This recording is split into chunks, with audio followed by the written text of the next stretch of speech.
Fluminense arrecada valor milionário nessa temporada de 2025. A gente vai falar um pouquinho da defesa tricolor, tem sido a grande sensação da Copa do Mundo de Clubes.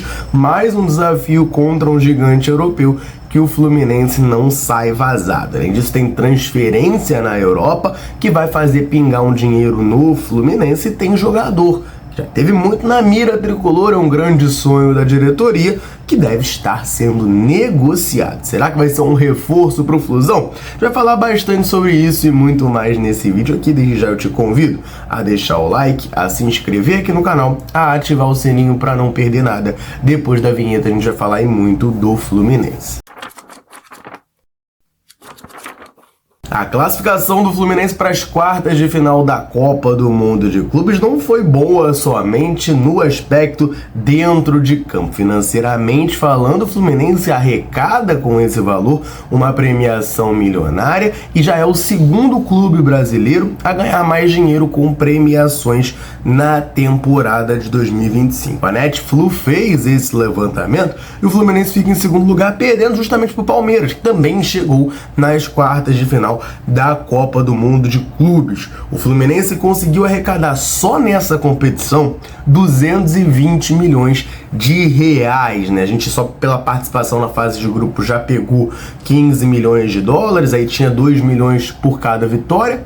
De dólares, tá? 2 milhões de dólares por cada vitória e 1 milhão de dólares por empate. Como a gente ganhou um jogo contra o Ulsan e empatou 2, a gente embolsou aí 4 milhões de dólares, totalizando 19,2 milhões na fase de grupos. Ao passar para as oitavas, a gente botou no bolso mais 7,5 milhões de dólares, algo em torno ali de 41 milhões de reais, e nessa classificação para as quartas, mais 13 milhões de dólares, algo em torno de 72 milhões de reais. Fora o Mundial, pra vocês terem uma noção de como que o Mundial é impactante nessa receita tricolor. Fora o Mundial, o Fluminense arrecadou na Copa Sul-Americana 10 milhões de reais, 10 milhões e 600 mil reais, mais ou menos ali. Na Copa do Brasil, 9 milhões e 300 mil reais. Então, o total de premiações que o Fluminense arrecada em 2025 até o momento é de 237,4 milhões de reais, dos quais 220,6 são somente da Copa do Mundo de Clubes. Então, assim, para além, né, da felicidade nossa como torcedor, de estar ali dentro de campo, né, de acompanhando o time dentro de campo, conseguindo as vitórias, conseguindo a classificação, uma vitória maiúscula como foi contra a Internacional, a gente também consegue essa grande vitória fora de campo. Esse dinheiro vai fazer muita diferença no orçamento do nosso Flusão. Tendo o assunto aqui na casa do dinheiro, a gente sabe muito bem que o João Pedro é o novo reforço do Chelsea, moleque de Xerém, formado aqui no Fluminense, surgiu em 2019 de maneira meteórica, mas no final da passagem dele ali começou a oscilar bastante, o que eu acho que era natural, né? Era um garoto de apenas 18 anos de idade, saiu do Fluminense para o Watford da Inglaterra, do Watford foi vendido para o Brighton e agora do Brighton tá assinando com o Chelsea. O Cauê Mota, do Grupo Globo, trouxe pra gente informações, detalhes financeiros dessa operação que interessa muito ao Fluminense. De acordo com ele, o João Pedro foi negociado por 55 milhões de libras, o que dá cerca de 415 milhões de reais. O acordo entre Chelsea e Brighton também inclui mais 5 milhões de libras, cerca de 38 milhões de reais, em bônus por metas que o João Pedro pode alcançar ali com a camisa dos Blues. O Fluminense, porque é clube formador do atacante, tem direito a 2,5% dessa transação. Claro que você pegando um montante total, 415 milhões de reais, pode chegar a 453 milhões de reais. O valor que o Fluminense leva, naturalmente, é bem baixo, mas mostra a importância da gente ser um clube formador, porque é uma negociação que tem nada a ver com o Fluminense. O João Pedro saiu daqui, já tem 6 anos, e o Fluminense continua, né, faturando aí com negociações dele, ainda mais um jogador que quase toda temporada é vendido, né? Ele passou uma temporada agora no Brighton, já foi vendido de novo por muita grana pro Chelsea. O Fluminense vai faturar 10 milhões de reais com essa negociação, né? Não é um valor estrondoso, não paga, acho que nenhuma folha salarial completa do Fluminense, mas não é nada, é um dinheiro que o Fluminense ganha, entre aspas, ali de graça, né? Não precisou fazer muita coisa, não precisou fazer nada a mais do que já estava fazendo para faturar essa grana, que vai ser, sim, muito importante pro restante da temporada tricolor. E o Fluminense causou danos, tá? Com essa classificação para as quartas de final. Tem crise na Internacional. A gente vai falar um pouquinho sobre isso. Só antes, rapidinho, aproveitar para dar uma moral pra galera tricolor sempre ligada aqui na Central, sempre nos dando aquela moral. Em todo vídeo eu convido você que tá aí assistindo a comentar aqui embaixo, me falar o seu nome, de onde você acompanha a Central Fluminense. A gente gosta muito de saber até onde nesse mundo gigantesco o canal vai. A galera chega junto, comenta. Sempre que a gente pode, a gente vem aqui e manda aquele abraço. Nesse vídeo eu vou mandar um abraço pro da Mata de Petrópolis, pro Carlos Alberto de São Luís no Maranhão, pro Milton Frank de Ipanema, Minas Gerais, pro Vander Lúcio de Governador Valadares, também em Minas Gerais, e pro Marques lá de São Gonçalo. Um abração pra galera tricolor ligadinha na Central Fluminense, convite reforçado pra você que tá assistindo. Quer que a gente mande um abraço, um salve, cite o seu nome em algum vídeo? Então comenta aqui embaixo, me fala o seu nome e de onde você tá nos acompanhando. Beleza? Vamos falar então dessa informação que quem traz pra gente é a Gazzetta dello Sport, o principal jornal esportivo da Itália, fala sobre crise no elenco da Internacional após a classificação do tricolor. Pois é, gente, teve uma reunião lá no hotel em Charlotte que a Inter estava hospedada para tentar amenizar essa crise antes dos jogadores saírem de férias. O Kivu, técnico da Inter de Milão, reuniu, né, ele promoveu essa reunião entre os jogadores para que a galera, né, tivesse aquela conversa ali e resolvesse a situação, né, para não ter maiores conflitos internos. Mas o que aconteceu? Logo após a partida, a classificação do Fluminense, o Lautaro Martinez, que acho que é o principal jogador da Inter, né, não seria exagero dizer isso, o principal craque que a Inter de Milão tem já há algumas temporadas, ele soltou o verbo ali, disparou contra a postura do elenco, né? Não citou nominalmente ninguém, mas detonou ali o elenco da Inter, né? Ele falou, vou abrir aspas aqui para a declaração do Lautaro: não quero perder, agora quero dizer uma coisa, aqui na Inter você tem que querer ficar, entendeu? Porque aqui lutamos por objetivos. A mensagem é clara: quem quiser ficar, fica. Quem quiser sair, sai. Já vi muitas coisas que não gostei. Sou o capitão e quero continuar no topo. A mensagem é clara: quem não quiser ficar, adeus. Então uma declaração muito forte do Lautaro, né? Claramente está falando para algum jogador ali da Inter de Milão, porque essa questão de quem quiser ficar, fica, quem quiser sair, sai, demonstra, para mim, é muito nítido que ele está falando de algum jogador que provavelmente teve proposta para sair, fez uma pressão para deixar a equipe, acabou não saindo e está insatisfeito por lá. Só que o que acontece? Ele deu essa declaração logo após o jogo ali, e aí o Çalhanoğlu, que não jogou contra o Fluminense, mas é outro grande jogador da Inter, um outro grande pilar dessa equipe na temporada, não jogou contra o Flu porque estava machucado, respondeu nas redes sociais, né? Ele fez uma publicação lá falando que palavras que dividem não unem, a história se lembrará daqueles que permaneceram de pé e não daqueles que levantaram a voz. Esse foi o post do Çalhanoğlu, claramente uma resposta ao Lautaro Martinez, e esse post foi curtido pelo Marcos Thuram, que é o companheiro de ataque do Lautaro, né? O camisa 9 ali foi titular contra o Fluminense, não arrumou nada, né? Mais um atacante desses muito bem conceituados no mundo que não arruma nada contra o Thiago Silva, mas deve ser apenas coincidência, claro, né?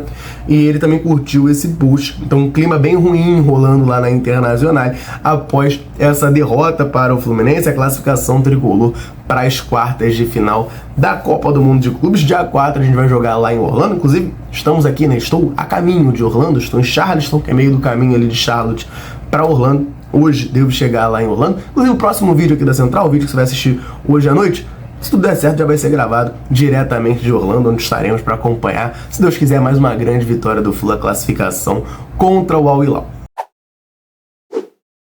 Aproveitando o gancho para falar da partida contra o Al Hilal, estão definidos os uniformes, tá, que os times vão utilizar nessa partida. O Fluminense aparece ali como um mandante do jogo, vamos colocar assim, e jogará com o seu uniforme tradicional tricolor. Camisa tricolor, short grená e meião grená. O Fábio vai utilizar o seu uniforme azul, tá? Aquele uniforme azul claro de goleiro do Fábio.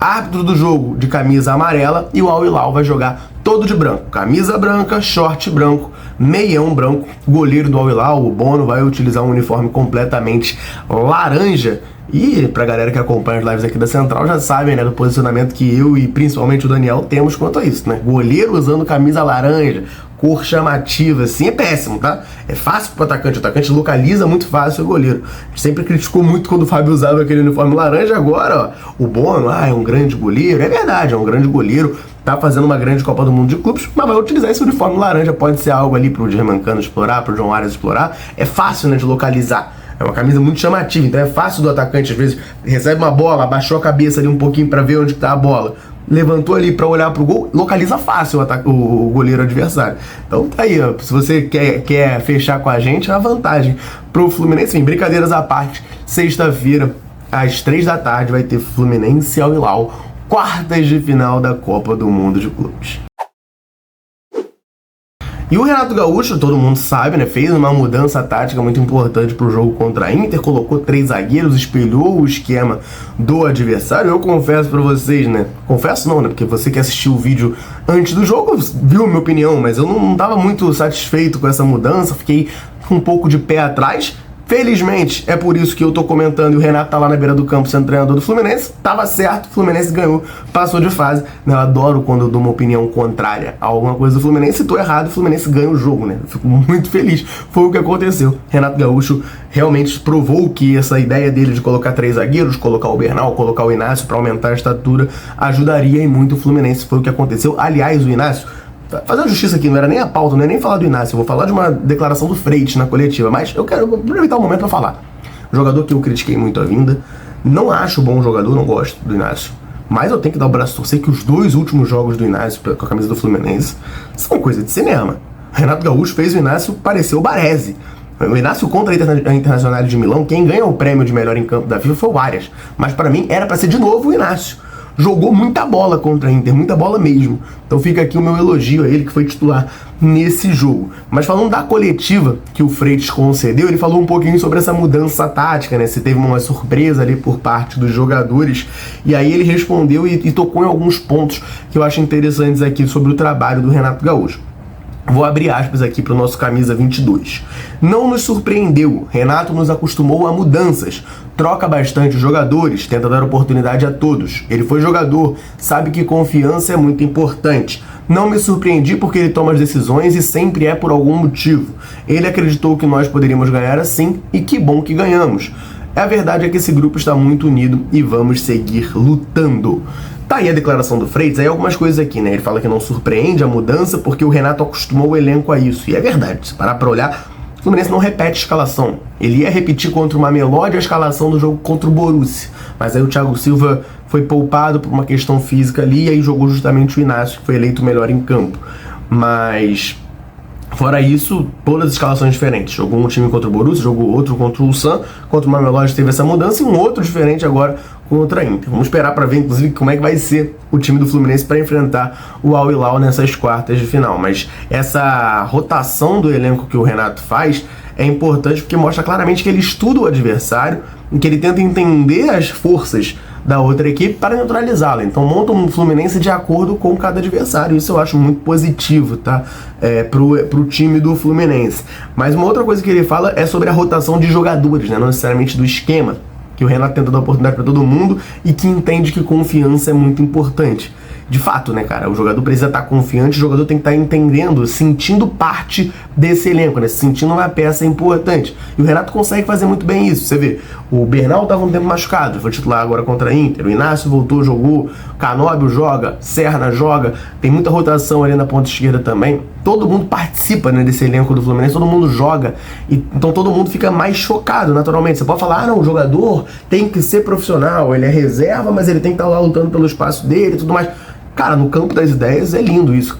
É um lindo discurso. Mas na prática a gente sabe que influencia. O jogador acaba ficando com um pouco menos de moral, às vezes dá uma desmotivada. Às vezes não é nem questão de desmotivar, mas perde um pouco de confiança. Tipo, pô, o técnico não me considera titular, não me considera importante. Às vezes, a gente já ouviu muito jogador falar sobre isso, né? Treina, esforça, não aparece oportunidade. Com o Renato não é assim, todo mundo ganha oportunidade nesse time do Fluminense, e aí o resultado é esse, né? Estamos nas quartas de final da Copa do Mundo de Clubes, o aproveitamento do Renato como técnico do Flu desde o seu retorno é muito bom, é mais de 70%, o Fluminense perdeu só 3 jogos com o Renato Gaúcho no comando, então assim, realmente muito positivo. E aí um detalhe muito positivo também, um destaque enorme do Fluminense, é a nossa defesa. A gente jogou 2 vezes contra times europeus, o Borussia foi finalista da Champions na última temporada, a Inter nessa temporada foi finalista também. Então assim, a gente jogou contra esses times e não tomou gols. Isso é muito claro pela atuação fantástica que o Inácio teve contra a Inter, contra o Mamelodi também, né? Mas eu tô falando dos times europeus. Mas Freitas jogou muita bola contra o Borussia Dortmund também, jogou bem no último jogo contra a Inter, claro. Mas tem um outro fator, né? O fator Thiago Silva. Thiago Silva é igual o vinho, né, cara? Vai passando os anos, vai ficando cada vez melhor. E aí eu tenho um levantamento aqui do SofaScore dos últimos 8 jogos do Thiago Silva com a camisa do Fluminense, que é uma coisa assim, de maluco. É uma coisa assustadora, tá? Nos últimos 8 jogos, o Thiago Silva teve 90% de acerto nos passes, teve 74% de eficiência nos duelos, o que é muita coisa, 72% de eficiência nos duelos aéreos, que é muita coisa também, 77 ações defensivas, e agora vai, gente. Eu já falei isso aqui uma outra vez, eu vou falar de novo. O Thiago Silva, eu olho essas estatísticas, parece jogador de videogame. Parece quando você vai fazer um modo carreira no videogame com um cara, e você, é muito bom, e teu jogador é um absurdo, todos os jogos. É o Thiago Silva. O Thiago Silva, nos últimos 8 jogos, tomou 0 dribles e cometeu 0 faltas. É esse o jogador que a gente tá falando, tá? É um absurdo de zagueiro. É um absurdo de zagueiro. Esse é um privilégio total. A gente tem um cara desse aos 40 anos. Aos 40 anos. Mas nesse ritmo ele joga até os 50, tá? Só pra avisar. Nesse ritmo ele joga até os 50. É um absurdo, cara. É um absurdo ter o Thiago Silva com a camisa do Fluminense. Que zagueiro. É um dos melhores zagueiros da história. E aqui, não caiam nessa. Ontem eu tava vendo rival na internet reclamando do Ícaro Análise, que tinha falado que o Thiago Silva é um dos melhores zagueiros da história, e é mesmo. Aí não senta na mesa do Sérgio Ramos. Cara, o Sérgio Ramos foi um baita zagueiro, sou fãzaço do Sérgio Ramos, queria que o Sérgio Ramos no Fluminense. Mas, comparação básica, simples, tá? O Guirassy, que é um grande atacante, meteu sei lá quantos gols pelo Borussia Dortmund na temporada, ontem meteu 2 gols contra o Monte Rei, sendo marcado pelo Sérgio Ramos. Contra o Fluminense, ele não conseguiu sequer finalizar.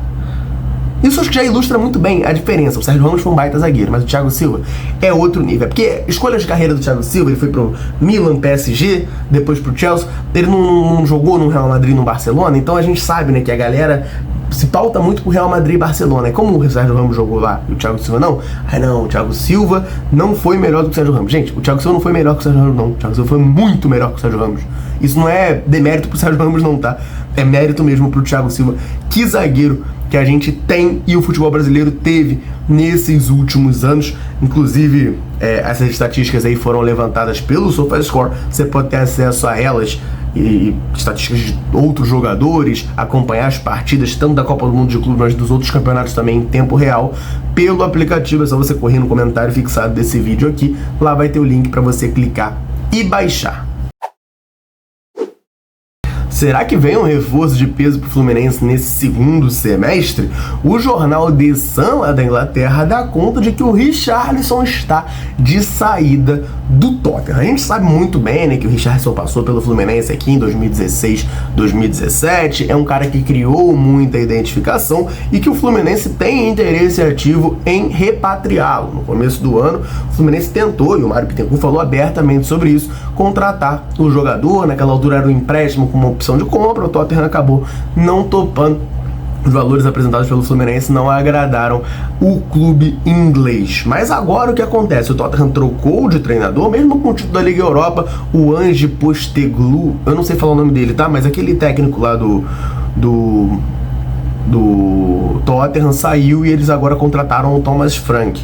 E de acordo com o The Sun, esse Thomas Frank, novo técnico do Tottenham, não pretende, tá, utilizar o Richarlison e deu um sinal verde para que ele seja negociado. E agora vamos ver o que vai acontecer. A gente sabe que o Richarlison também já atraiu muito interesse do mundo árabe, que a gente sabe que é muita grana envolvida, tanto para pagar o Tottenham quanto pagar salário para o jogador, mas às vezes pode ser uma escolha dele retornar ao futebol brasileiro, e aí o Fluminense aparece forte nessa briga. É um jogador caro, com certeza, vai ter que pagar uma grana pro Tottenham, mas a gente falou aqui no começo do vídeo, né? Premiação recorde que o Fluminense consegue. É o segundo clube que mais faturou, né? Tem o Palmeiras, que joga Libertadores, então ganhou mais ali do que o Fluminense, mas depois o Fluminense é o segundo clube brasileiro que mais faturou na temporada com premiação, pode acabar investindo no Richarlison. Lá no Tottenham ele sofreu muito com lesões, né? Não conseguiu ter uma sequência. Nessa temporada jogou só 24 jogos, fez 5 gols, 2 assistências. Na temporada anterior foi um pouquinho melhor, Ele meteu 12 gols e deu 4 assistências, mas jogou também só 31 jogos. É muito pouco jogo na temporada, então ele vem sofrendo com essas lesões. Fica aí, né, a oportunidade pro Filé fazer mais uma vez o seu trabalho, se destacar mais uma vez. Quem sabe, né? Eu acho que seria muito bom, tecnicamente falando, pro Fluminense ter o Richarlison aqui no nosso ataque. É um cara que pode jogar ali na referência, né, como um camisa 9 mais móvel, também pode jogar pelo lado do campo, enfim, ajudaria a elevar ainda mais o elenco do Fluminense. Seria uma ótima contratação pro Flu. Eu, pelo menos, vejo dessa maneira. Quero saber a sua opinião, torcedor tricolor. Richarlison, dá pra gente sonhar? Seria um bom reforço pro Fluminense? Então comenta aqui embaixo pra gente trocar aquela ideia. Combinado? Eu vou ficando por aqui. Um abraço, saudações tricolores. Tamo junto.